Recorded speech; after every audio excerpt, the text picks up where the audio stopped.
Happy birthday, Dolly! To celebrate, I'm gonna make something from this awesome cookbook I got, Good Lookin, Cookin, that she did with her sister. Thank you so much, Casey, for this great cookbook. I'm gonna be making chocolate cobbler. Come watch me.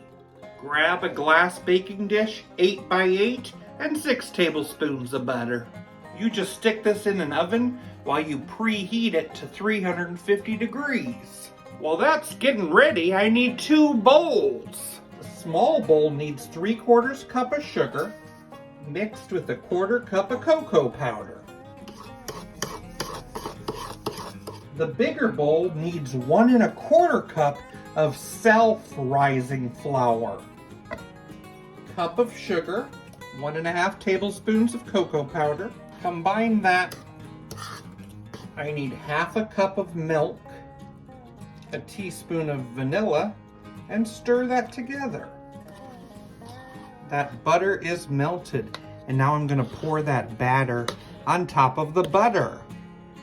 That smaller bowl is the topping that you sprinkle on top.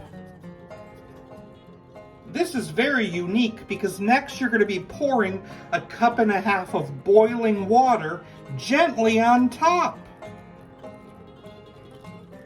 And then you bake this in the oven for about 30 minutes until it's hot and gooey. It looks so hot and gooey. Ready for serving. Serve with some ice cream. Chocolate cobbler looks so good. And it tastes great, especially with that peppermint ice cream. Yummy! Did you hear about the new song that Dolly and Miley are gonna sing together? Twerking 9 to 5. Happy birthday, Dolly!